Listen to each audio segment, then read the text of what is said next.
Good morning, peoples. Bruce here with Targeted Wealth Creation. It is late Monday evening or super early Tuesday morning, and I wanted to reinvigorate my Yieldmax predictions. So, as these funds have grown big again, and what I mean by big is they have so many. Look at our monthlies now. So I've got Group D here, and these used to be, 6 or 7, and they look to balance. Like I remember Group C only had one of the Mag 7, and most of the other three groups had two, right? So 3 times 2 is 6, and one group had only one. Well, now look at the weekly. So you've had YMAX and YMAG ever since they went to weekly. Well, how could they be weekly? Well, they're weekly because they rotate the groups, right? As a reminder, Group A, Group B, Group C, and Group D. I thought it's fairly brilliant. At the time, I wasn't hung up on the weekly, but I see why a lot of, the endorphins that you get a high from money. Everybody likes to look and say, how much did I get paid? Well, when you wait once a month, it's a big, big wait, right? In anticipation. So when you stagger these groups, but the only true weekly payers are these zero DTE options on the indexes, right? So that allows you to do 5 of those in a week. So now you have some funds to pay. Um, so that's why these single stocks haven't converted. And look at what Yieldmax has done. They've come out with some portfolios. As you guys know, Lethargy, Gaputi, now they're mimicking the weeklies of Roundhill, right? You got your S&P 500, your NASDAQ 100, and your Russell 2000. So these are all new. I don't expect any of them to pay, although SDTY might, but I don't think they will this week. But these are going to start coming out weekly as they've been launched, with the newest ones just being launched, right? So let's jump into what we have, because this will be new for me. I haven't done the predictions in a while, but people ask me, right? My subscribers ask me and say, Bruce, can you do this? And there's so much of it now. And I go, okay. Um, so let's jump into it. So the thing you want to look at is, what did they pay last month in yellow, and what do I think they're going to pay this month or this week, right? With this whole batch down here. And then obviously, what is that yield? The other thing that's relative, so these are your IVs, okay? And I should put what I was using for the IVs down here, to be honest, because these have a pretty high IV. I mean, this is greater than 80% in lethargy, and this guy is high 40s, right? And you're seeing it reflected in the payouts of what I think they're going to pay, which is not that much higher than what they have paid. And all right, so let's jump in, and then I'll refer to some of the data over here, which you guys will understand it as I go to it. All right, let's jump into Apply. So Apply last month paid 24.81. I'm saying they're going to pay 24 cents, which is a paltry 19% yield. Why do I say that? Well, first off, let's look at the price last month, okay? Last month's price, and these are monthly, right? Whereas some of these are going to be weekly, right? The last price and so forth. So 1683, and where is it now at the close of February 10th, right? So they're going to declare on 12. We're not far away, and they'll declare. I'll probably do that video in a little more than 24 hours as soon as I get that data.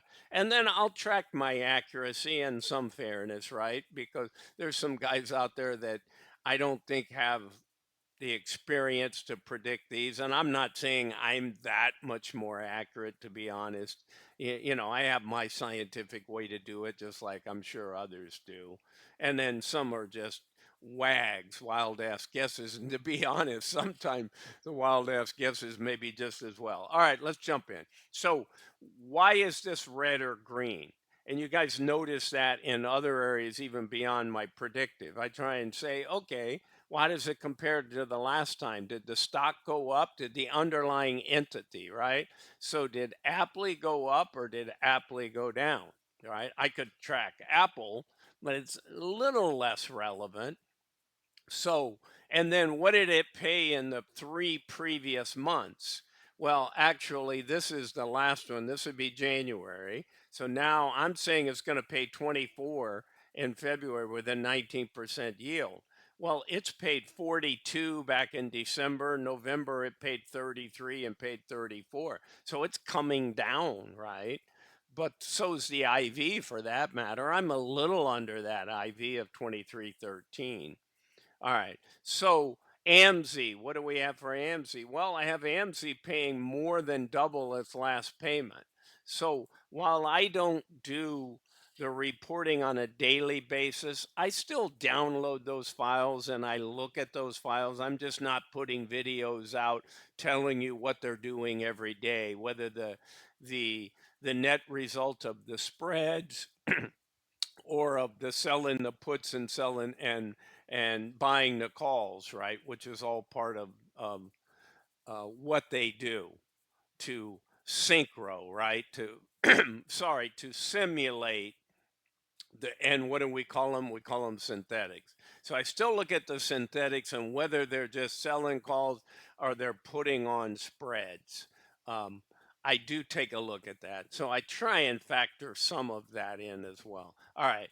So having said that, we saw a good payment or two along the way, some gains where they pulled some money out and got it. You also see the share price, okay, from the previous month to this month is up 74 cents. So when you see the share price go up, I look at those weeklies and daily trades and I say, this is coming along. This is going to, now, it isn't territory they've never done. Look at this, 76 cents, a dollar 17, 86 cents, and all of a sudden 40 cents. Well, I can assure you it's going to be more than 40 cents. Am I wagging it after that? Yeah. This thing could be a dollar 10, right? It could be a dollar, it could be 90, could be 70. So I'm going with 85 and that yields 56.26. So expect a bigger payment in AMZ this month in Group D. All right, DISO, right? How did we do in DISO? Well, I got us at 25, a little more than a penny more, or not quite a penny more. 22.76. Well, how does that compare? 20, almost 26 cents. Well, it's down from last month, but they were up 6 over here. They've had a 51, a 70, a 36. You know what? I'm going to go ahead and make this 29. All right, for a 23-cent yield. How's that on the fly, guys? Sometimes you look at it, you relook at it. All right. Squee. Now, Squee's been a high payer, a medium payer, you know, look at this again. $1.66 over here in November, $1.02. And then in December, it dropped to 65 cents. Well, it's down 34 cents, the underlying, right? The underlying being the entity itself in this case, not. Um, so I've got it 63 cents last month. I got 63 cents this month because it's down here, but this tends to be the lower range of the payments, right? We've had a 65, a dollar 66, and a dollar two. So I'm going with 63 cents, guys. AIYY, again, very volatile up and down in their payments. All right. 7 816 is the close. So it's up 46 cents. I'll take a stock moving up any day over moving down from a period. I've seen a 72-cent payment, a 50, 85. So a 72, an 85, and an 87-cent payment. And last month, we had a 37-cent payment. So obviously, with the 46 and being on the lower range, again, this thing could be 50, 55, 60 cents, guys. But I've got the yield pretty high based on the price of 70 yield on 816. So I'm going with four. Now, this has been coming back up. AIYY got beat the heck out of, and it's been recovering somewhat.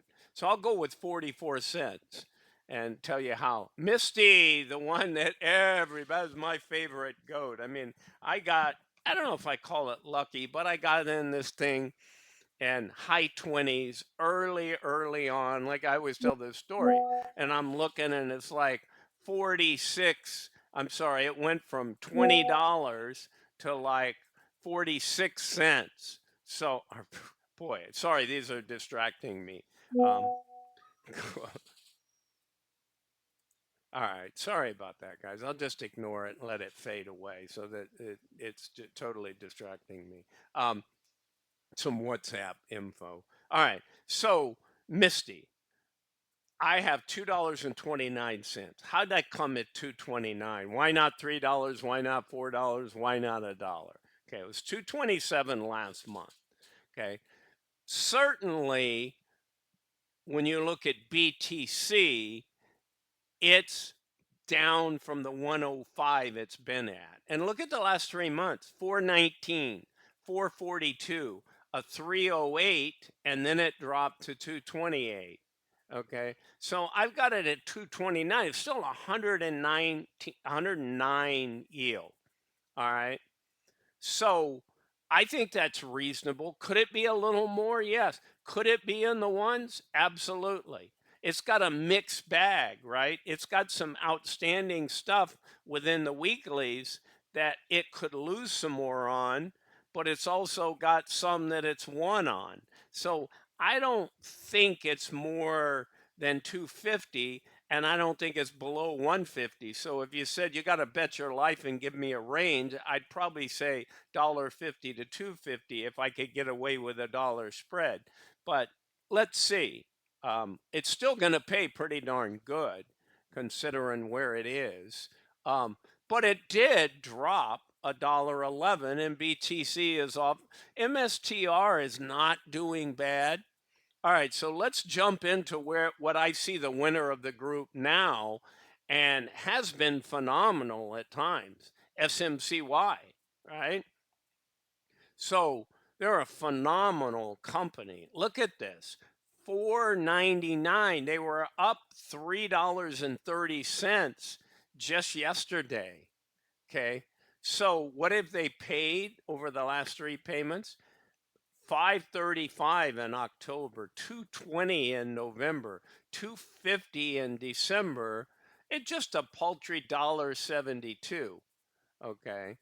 So I've got them at 245. Could they be 280? Yeah. Could it just be, do they want to keep it below Misty? I have no idea and the internal thoughts on that kind of stuff. I actually don't think they play those games. So I've got them at 109.90. Look at that IV. I mean, your highest, Misty only had a 78% IV, which is high. AIYY at an 85. So 143. So let's see. But either way you go, that's pretty outstanding. Now, why is this one in red? As a reminder, guys, it's an inverse, right? It's a QQQ inverses. So if we catch a bear market, that might be a place to go, but they're not popular. If you come out, even though I've done videos and they've been accurate sometimes, not accurate other times, and I tell you what I see in the market and what the risk is. And a lot of people, my views are usually worse on those videos if I tell people rosy things. It's just the nature of the beast. So I've got this one dropping. Well, it's down 8 cents here. Its range has been just over the last 4 months, 35 and a half, almost 33, 27, almost 39. I've got it at 31 at a 24.20 yield. I don't think most of you care. Put it in the comments. Does anybody own YQQ? I'm sure if I looked at the assets under management, the that would tell me. Obviously, they would have closed it down if it had nobody. And clearly, there's some stuff on the horizon out there that could hit us this year. And if it doesn't hit us this year, we're almost guaranteed to get hit harder in the indexes in 2026. So anyway, let's look at the weeklies. YMAX and YMAG. Again, guys, these are fairly easy to predict because if you go and look at them, what did the I'm sorry. So when you look at why mag, okay, let's go to the second one. I got 5 cents. Where did I get the 5 cents? Because they only had one payer. They only had MSFO, okay, in Group C. So you go and see what were the earnings for that. Well, when that earnings down, the earnings is only coming from what they were paid on the week before, right? YMAX is everybody, right? So that one is a little, it's also easier to calculate, but in YMAG, you typically have two in three of the groups and one payer in one of them. And in Group D, you were only had one payer, right? This one's got Apple and AMZ. So when you go to Group A, it's going to be based on how well these particular monthlies got paid. All right, guys. So I got it dropping to 16 cents in YMAX.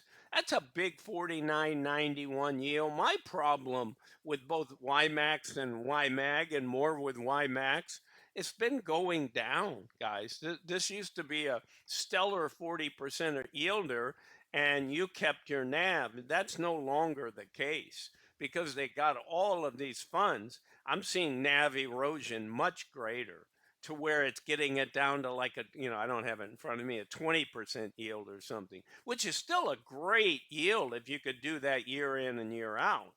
But, we had back to back, we had 2023 and 2024 where we had S&P 500 and Nasdaq gains, and I'm talking double digit gains. That you don't even often have. So sooner or later, we will get hit in the markets. I can talk about that in a whole nother video. All right. So I got 16 cents, 5 cents, right? The 5 cents is paltry, but that's what it is. Let's talk about Leffigy and Gaputi. They're the only ones that I know are going to pay. It's possible. So what is STTY, QDT, and RDTY? Why are they in weekly? Okay, guys, most of you know. Somebody that doesn't, these are the new S&P 500 weekly payers that are rolling out from Yieldmax. They're copycats of Roundhill. But hey, so what? If you can do as good as them, they're the king of the hill as far as Roundhill goes with those. I mean, look at Defiance. Nobody even wants to watch my videos. Defiance, I like Defiance for some other things, but Defiance's weeklies in the indexes, the Russell, the Nasdaq 100, the S&P, they're terrible. All they do is just nav erosion, nav erosion, nav erosion, and they pay a little bit. Roundhill has some nav erosion, but excellent payouts. So they just do a better job, I'll be honest. And so it'll be interesting to see when these guys square off, right? And see what they can do. I mean, keeping up with all of this stuff is full time if you're a YouTuber. I certainly took a break from doing all the daily analysis. All right, guys. So on Gaputi, um, we have three previous payments, but two over here. 74 cents, 63 cents. Okay, almost 75 and 63. And then we had another 63 in the previous month. I've got it at 65. Now, look at this. We're down 23 from month over, or actually from week over week, right? That's what we're talking about here, not truly month over month. Uh, these are all month over month. And then, and I'll get to this next one in a minute. So, given that, given what I'm seeing in it, I'm saying it's probably going to be close right? I could have gone with 63, 65. I was thinking 66. Let's go 65, and I'll report to you next month on how my accuracy is. Okay, so on Gaputi, they did not pay over here in this history. Their first payment was on the 5th, right? Or declaration. I don't have those dates in front of me. Oh yeah, yeah. That was their declaration on 5. So now you get their declaration on 12. I've got them paying 39 cents at a 41% yield. Now, let me share with you just for a minute how do I come up with my estimate? Well, I factor this a little bit in there. Is it trending up? Is it trending down? The other thing, lethargy, and you can look in here and what all they own. This is all the stuff on this side. Applied Digital, right? Byte Deer, Canon, CBTX, Cipher Mining, CleanSpark, Coinbase, right? A lot of crypto, a lot of crypto. Hive, Robinhood, right? For the retail markets, a lot of you guys belong. HUD 8, iShares Bitcoin, Mara, Mercado Libre. For those of you that don't know, that's like a retail store in Mexico and probably in several of the Latin American countries. MicroStrategy, a few of you know that. New Holdings, right? Nvidia, Opera. So they own Tech, Riot, XYZ, Block. And anyway, they own a lot of, I shouldn't say a lot of tech, a lot of crypto. And in that fund, it averages over 80% IV. Again, why is IV? I should put this over here. Why is that important? Because that tells you when they're writing the options what kind of premium they collect based on that IV. And there's periods of time in the market that the IVs go up or down, even within high typical IV, like this guy, right? It's not always 143. Nobody else is 100 right now. We've seen Misty up in those numbers with MicroStrategy. All right. So Gaputi has a lower IV, and it's reflected even in how I wrote the estimates, right? You've got a 40, these stocks all came out at $50 when they launched, which is the plan for all new funds coming out. So you're going to see similar down here. So these guys just, their IV, what did I have in here in my note? They're averaging over 45% for an IV. These guys are averaging over 80% on their IV. So I got 65 cents for Lethargy and I got Gaputi at 39 cents, guys. So a 68% yield and a 41% yield. So that's what I got for you. Enjoy that. We'll be looking for these. And I'll start doing all of the groups ahead of time going forward on my predictions. Thanks, guys. Again, it's Bruce with Targeted Wealth Creation. I'm not a financial advisor, and this is not financial advice. Have a great one. Bye for now.